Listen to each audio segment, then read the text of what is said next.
Comentários do capítulo 5 da primeira carta de João. Ele começa dizendo, então insistindo, como quem faz um resumo, dizendo que todo aquele que acredita que o Messias é Jesus, tal pessoa foi gerada por Deus. Ele começa a dizer que, então, reafirmando a condição dessa comunidade, dizendo, você acredita que Jesus é o Messias, isso foi gerado por Deus. E ele insiste, quem ama o Pai também deve amar o Filho. E desse modo é que sabemos que amamos os filhos de Deus, porque amamos a Deus e fazemos o que Ele manda. E o que significa amar a Deus? Significa obedecer aos mandamentos dele. E ele diz, os mandamentos de Deus não são um problema, porque tudo que é gerado por Deus vence o mundo. Ele está dizendo, os mandamentos de Deus, essa coisa de amar a Deus e amar o irmão e a irmã, vence o mundo. Os mandamentos de Deus não são problema. Essa é a vitória que vence o mundo, a nossa fé. A nossa fé vence o mundo. Essa fé que acredita que Deus estava em Cristo reconciliando o mundo consigo mesmo, e essa fé que bota a gente numa imitação de Jesus. E quem é aquele que vence o mundo? Certamente aquele que acredita que Jesus é o Filho de Deus.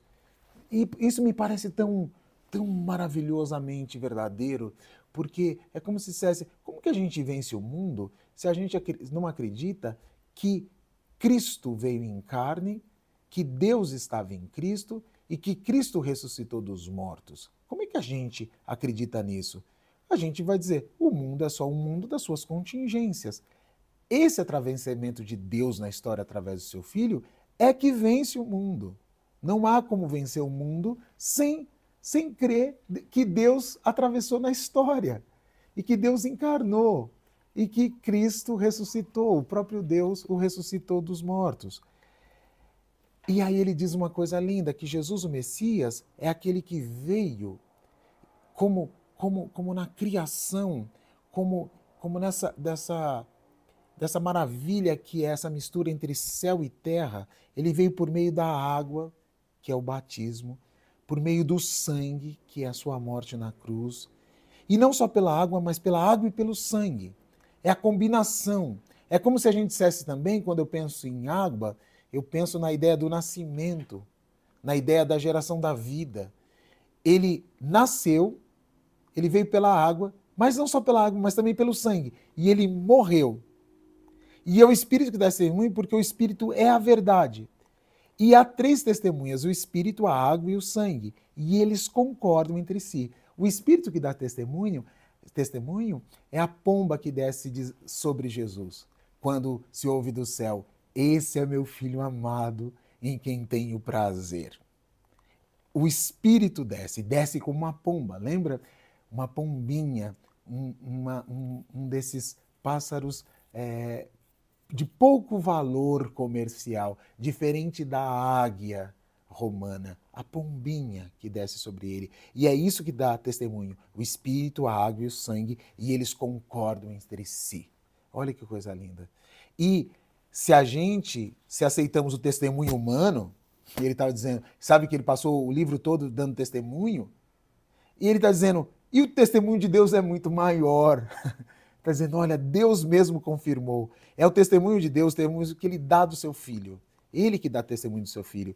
E todo mundo que acredita no seu filho tem o testemunho em si mesmo, mas quem não acredita em Deus o faz mentiroso, porque não acredita no testemunho que Deus deu sobre o seu filho. Então ele cria uma relação assim do tipo, olha, ou você acredita nisso, tudo, ou não se acredita nesse negócio, nada.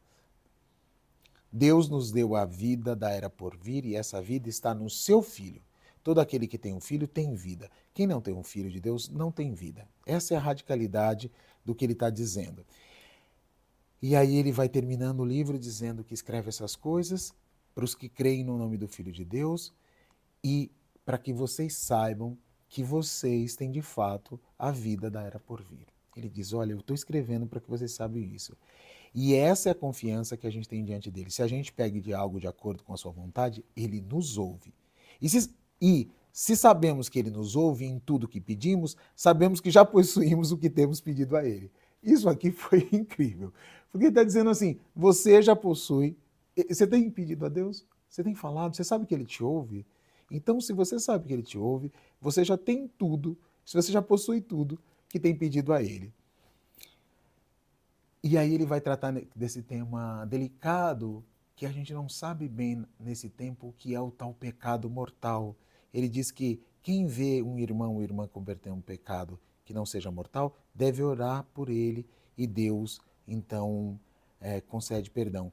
Já o pecado mortal, ele diz que não aconselha orar.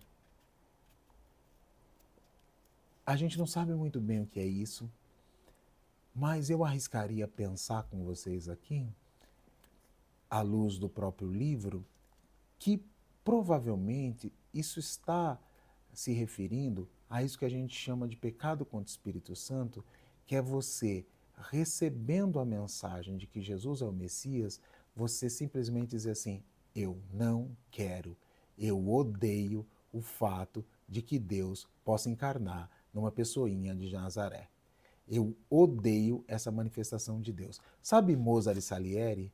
Quando vê aquela maravilha do Mozart e da graça de Deus sobre o Mozart e você odeia, porque diz, eu fiz toda a obra e eu que sou um iniciado deveria ter todas essas coisas e não tenho. Esse é o pecado mortal, quando a gente, diante da graça, da bondade de Deus derramada sobre nós, a gente diz assim, não quero. O pecado, aliás, o inferno, provavelmente é feito dessa bondade de Deus que permite que as pessoas existam por elas mesmas, afastadas de Deus. Porque não quero Deus, eu não quero isso. E ele diz, quem cometeu esse tipo de pecado, diz assim, que você sabe que recebeu e não quer, odeia o fato de que Deus chama para a mesa todos os filhos, sabe? Sabe a coisa do filho mais velho que fica do lado de fora dizendo, eu não vou entrar porque esse meu irmão entrou? Então, provavelmente é desse pecado mortal que ele está falando. Aí ele diz, por isso eu nem aconselho que ore. Ele não diz, não ore, eu não aconselho, mas se você quiser orar, ore. Mas ele diz, olha, essas pessoas, deixa elas lá, deixa elas com o Senhor, deixa elas na mão do Senhor, na misericórdia do Senhor, deixa que o Senhor cuida. E aí ele reafirma que todos que foram gerados por Deus não continuam pecando, porque estão em outro registro. Foram tirados da morte para a vida. Aquele que foi gerado por Deus os guarda e o maligno não lhes toca. Sabemos que somos de Deus e que o mundo inteiro está sob o poder do maligno. Ele faz essa separação. Sabemos que o Filho de Deus veio e nos deu entendimento para que pudéssemos conhecer a verdade. E nós estamos na verdade em seu Filho Jesus Messias. Esse é o Deus verdadeiro. Essa é a vida da era por vir. Filhos, guardem-se dos ídolos. Guardem-se dos ídolos. Guardem-se dessas projeções de vocês mesmos. Guardem dessas ideias sobre vocês mesmos serem deuses fora da relação com Cristo e com o Pai. Guardem-se disso. Guardem-se de erguer para vocês mesmos ilusões que não os levarão ao conhecimento do amor e da graça de Deus.